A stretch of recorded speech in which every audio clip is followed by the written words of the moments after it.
Básicamente, nuestra Carta Constitucional nos asigna unas competencias que tienen que ver con la disciplina de jueces, fiscales, magistrados y abogados. Todos son actores de lo que es la administración de justicia. En consecuencia, el objetivo fundamental es lograr al máximo, trabajar incansablemente para que la administración de justicia en Colombia se haga bajo los principios de celeridad, de eficiencia, eficacia y sobre todo transparencia. En tal sentido, la Sala ha asumido el reto de ser implacable en las investigaciones contra funcionarios y abogados que atenten contra la transparencia en la administración de justicia.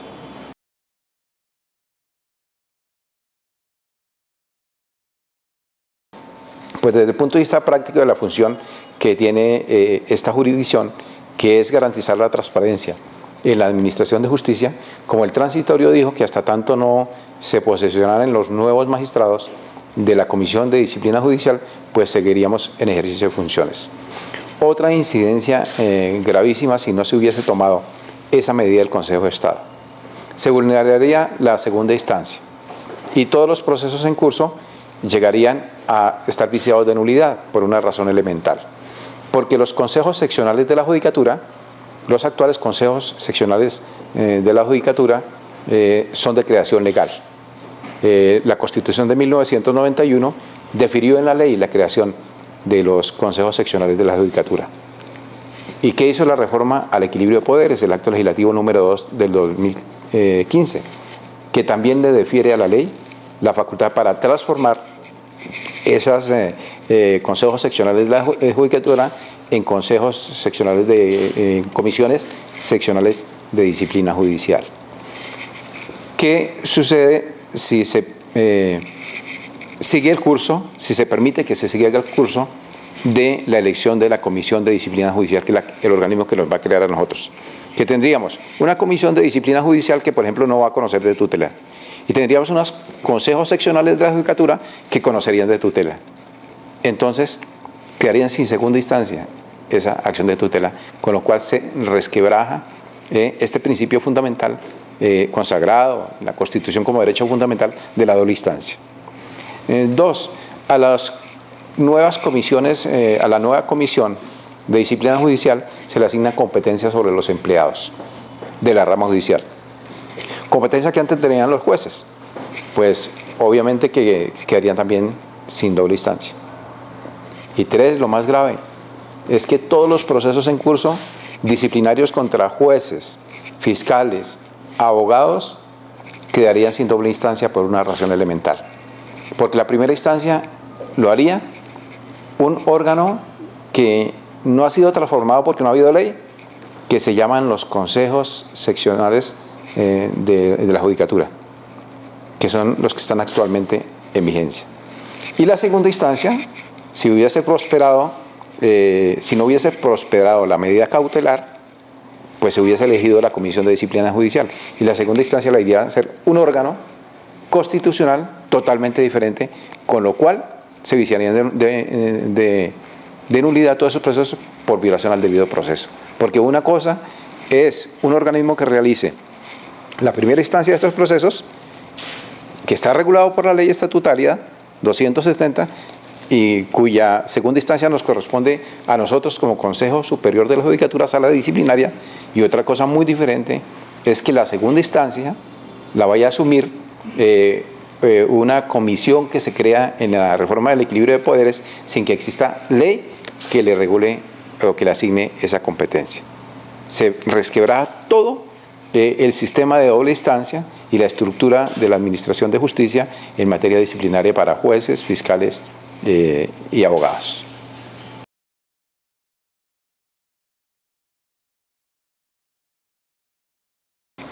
Básicamente yo diría que tres.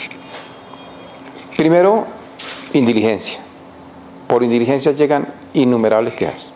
Yo diría que es ocupa el primer lugar en las faltas disciplinarias que los ciudadanos acuden a interponer sus quejas. Dos, la retención de dineros es muy frecuente que el abogado se queda con dineros de sus clientes, los retiene o los utiliza de manera indebida.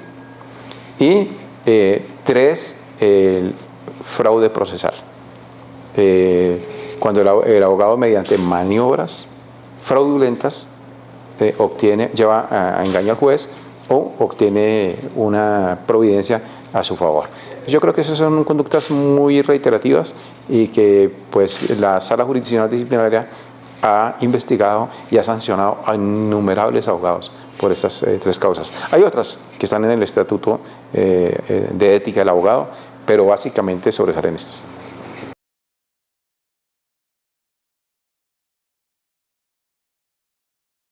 Yo pienso que no tanto las facultades de derecho, el gobierno. El gobierno tiene que de alguna manera aliarse con la organización de las facultades de derecho del país para exigir mayores requisitos, mayor calidad. Esto se convirtió en un negocio y cuando las cosas se convierten en negocio, la ética queda a un lado, la ética pasa a un segundo plano. De tal manera que hay universidades, hay que hacer la salvedad, a universidades muy prestigiosas, con un alto nivel académico, que otorgan títulos para abogados, que no se compadece con otras universidades de garaje que se fundan de la noche a la mañana con un fin de lucro, olvidando la calidad académica. De tal manera que me parece que es importante que el gobierno, con la Facultad de Derecho, promueva el fortalecimiento de la calidad académica en las facultades de Derecho y además que se enseñe disciplina, derecho disciplinario, porque usted mira los pensum académicos y obviamente en la mayoría de pensums hasta ahora se ha tomado conciencia de esto últimamente y ya en algunas universidades se introduce el derecho disciplinario como una materia muy importante dentro del pensum académico, como el derecho penal o como el derecho laboral. Esto hace que el abogado entienda y sepa cuáles son las sanciones que se puede hacer merecedor ya en ejercicio de la profesión de abogado o ya en ejercicio de funciones judiciales cuando transgrede el código disciplinario o cuando transgrede el estatuto deontológico del abogado.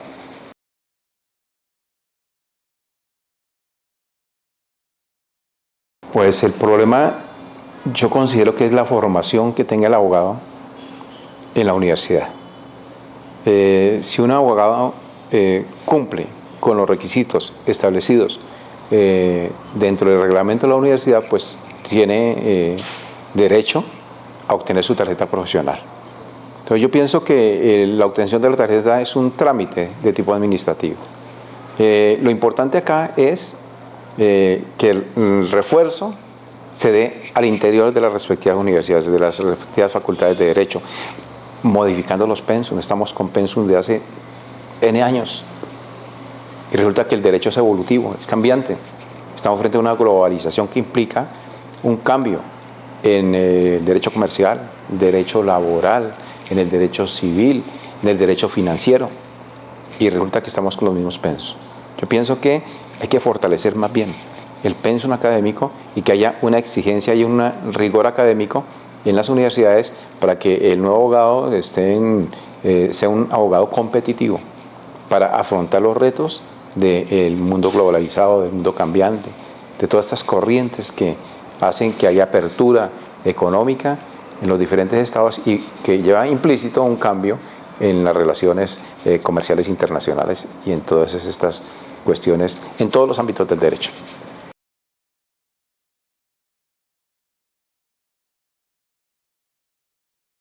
A mí me parece supremamente importante.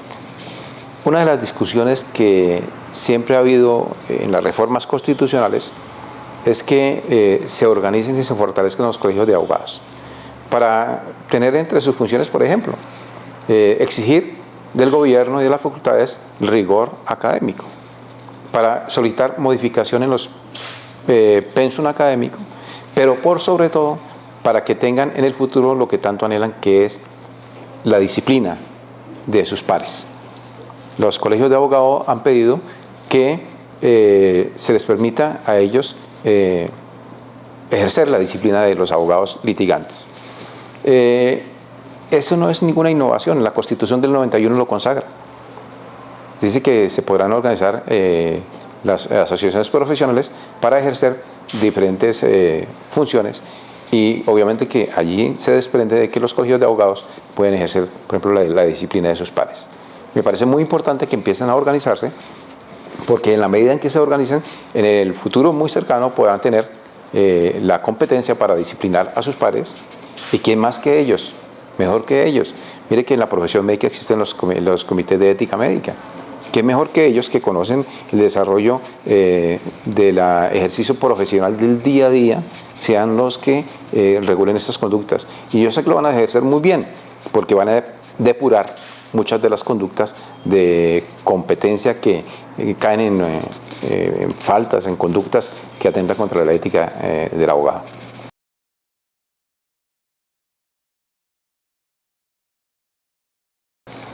El tema de los honorarios desproporcionados es un tema que hay que mirarlo desde diferentes ópticas. No se puede medir con el mismo rasero todo esto que tiene que ver con el cobro excesivo de honorarios. Hay que mirar, por ejemplo, el interés litigioso desde el punto de vista económico, sea desde el punto de vista económico que va a tener repercusiones en lo material o en lo inmaterial.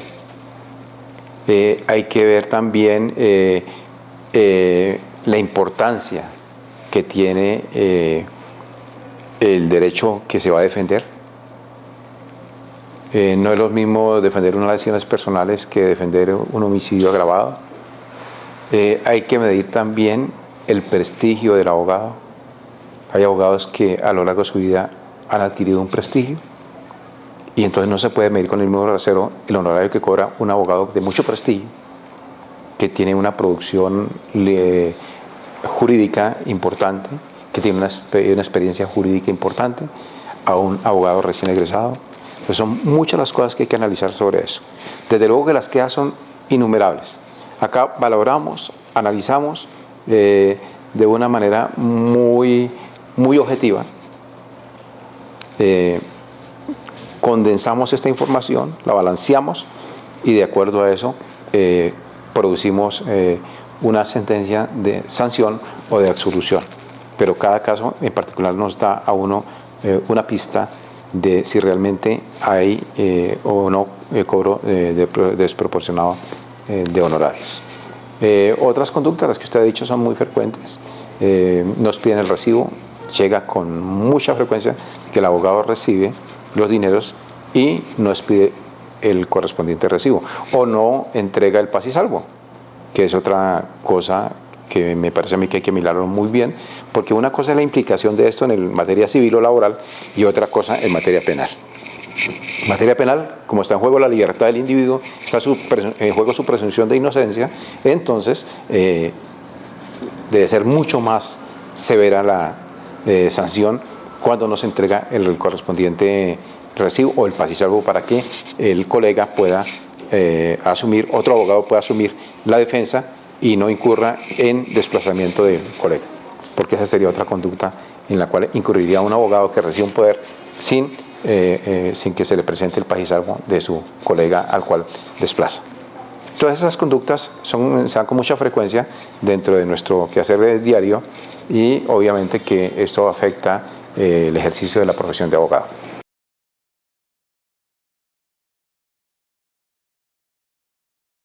Sí, aquí cabe una cosa muy importante, que es el momento de ejecutoria de la sanción. Muchas veces hay disparidad de criterios en cuanto a la ejecutoria de la sanción como tal. Y una vez hay la sanción al abogado, entonces se envía a la parte administrativa para el registro de la sanción pertinente. Con mucha frecuencia hemos encontrado casos en donde el abogado, a pesar de tener una sanción, sigue litigando. Ahí estaría incurriendo en otra sanción disciplinaria, pero además en sanciones de tipo penal, porque estaría de una manera fraudulenta, estaría engañando a su cliente y engañando a la administración de justicia. Entonces, Esto se ve con mucha frecuencia en donde el abogado, a pesar de tener una sanción, muchos abogados excluidos que siguen litigando, muchos abogados suspendidos que siguen litigando. Y entonces, obviamente que estarían incursos en unas conductas ilícitas.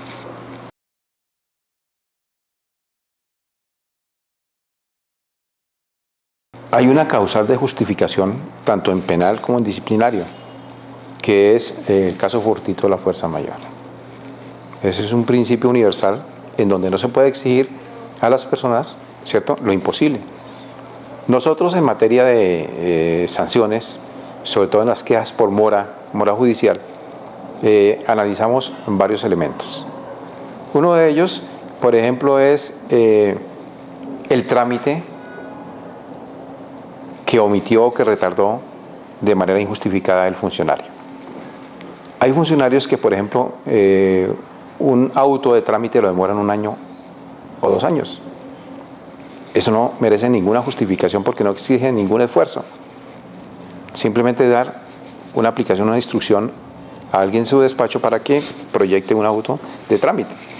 Eso lo encontramos con mucha frecuencia. Hay otros casos en donde la decisión es muy compleja.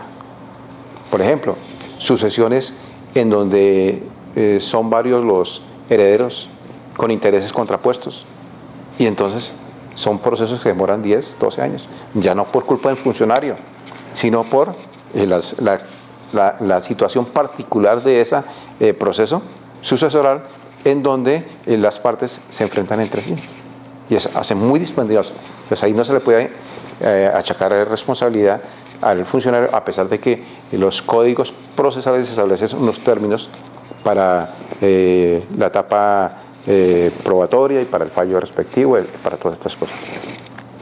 Y otros eventos en donde el funcionario incurre también en una mora judicial, pero trae las estadísticas de producción y las estadísticas de producción demuestran que el despacho está muy congestionado y por muy diligente que sea el juez, por muy juicioso, por más que dedique horas extras, sábados y domingos, pues no va a alcanzar a cumplir los términos procesales.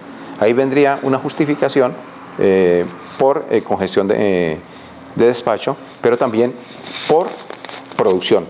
Está demostrando que él ha sido eficiente en la administración de justicia y por esa situación estadística, pues también hemos exonerado a muchos funcionarios.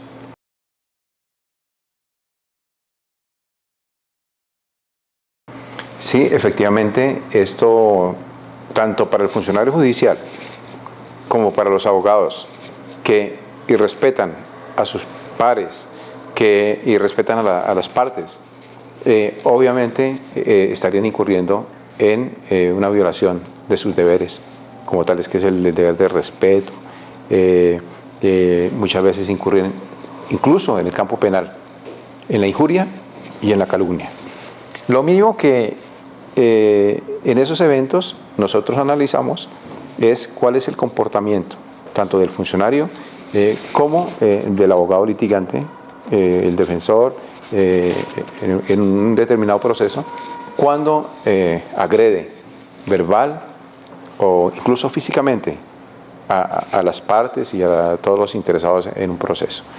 Nosotros hemos tenido casos en donde hay jueces que agreden a las partes verbalmente, mediante actos que no están dentro de los principios de las buenas costumbres, abogados que se agreden entre sí,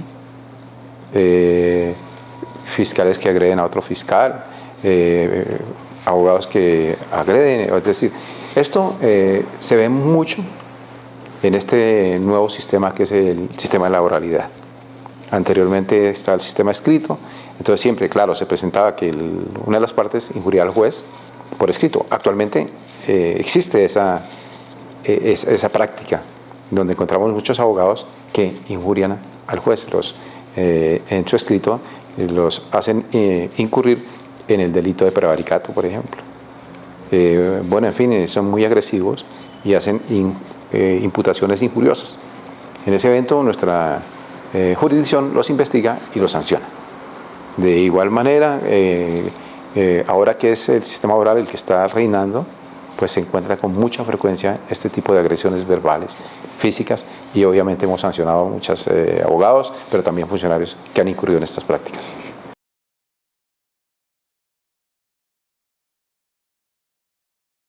Yo pienso fundamentalmente que ejercer cada una de sus funciones conforme a los principios que gobiernan la administración de justicia. Celeridad, eficiencia, eficacia, objetividad, transparencia y tener el pleno convencimiento de que esta es una profesión de vocación. Con esa vocación, entregarse totalmente a la profesión, servir al Estado, servir a la sociedad bajo esos principios. Y yo creo que con esto es un criterio muy importante de dirección, es una luz que orienta y guía tanto al abogado como al funcionario judicial. ¿Y esto en qué se traduce? En que se mejora la imagen del derecho como tal de la administración de justicia, del litigio, pues para bien de la sociedad.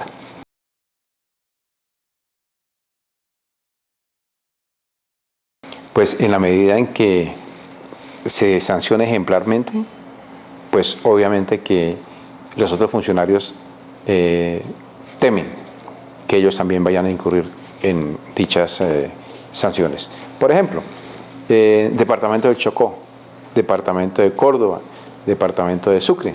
Allí habían grupos criminales en donde se confabulaban jueces, fiscales y abogados para lesionar el patrimonio del Estado, mediante tutelas, reconocimiento de pensiones inexistentes, reconocimiento de pensiones a gente que no reunían los requisitos, y muchas veces el juez ordenaba de que se embargaran las cuentas inembargables, y que llegaron al caso de ordenar de que se depositaran en la cuenta particular del abogado. Hasta eso llegamos. Esta sala ha destituido e inhabilitado a jueces que han actuado de esta manera, pero también ha excluido de la profesión a abogados que se han confabulado con los jueces para lesionar el patrimonio del Estado.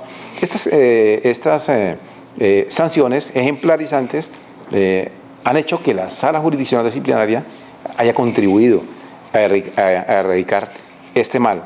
Obviamente que es difícil eliminarlo por completo, pero en la medida en que seamos ejemplarizantes en estas conductas, pues obviamente que poco a poco se irá erradicando de la práctica jurídica, del día a día jurídico, estas conductas que son reprochables por cuanto lesionan los recursos más sentidos de la sociedad y que por ley son inembargables.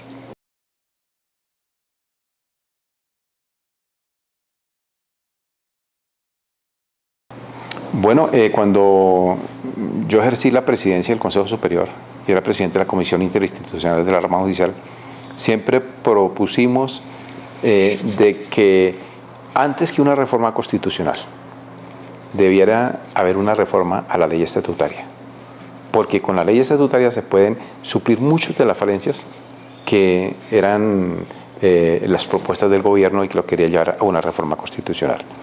Mire que todas estas cosas que se han propuesto han fracasado. No, la reforma al equilibrio de poderes no ha sido una reforma que solucione los problemas de fondo de la rama judicial. Una reforma a la ley estatutaria que se haga para solucionar los problemas, bienvenida sea, pero con una cosa importante, con la participación de los actores de esa ley estatutaria de la Administración de Justicia. No se puede hacer la reforma en el escritorio de un ministro de Justicia. No se puede hacer una reforma en el escritorio de un ministro del Interior, que muchas veces ni ellos lo hacen unos asesores. Eso lo sabe toda la opinión pública. No, hay que reunir a los actores, los dolientes en la Administración de Justicia. Por ejemplo, los colegios de abogados. Con este colegio nuevo que se pretende crear, sería espectacular que se les llame a que opinen.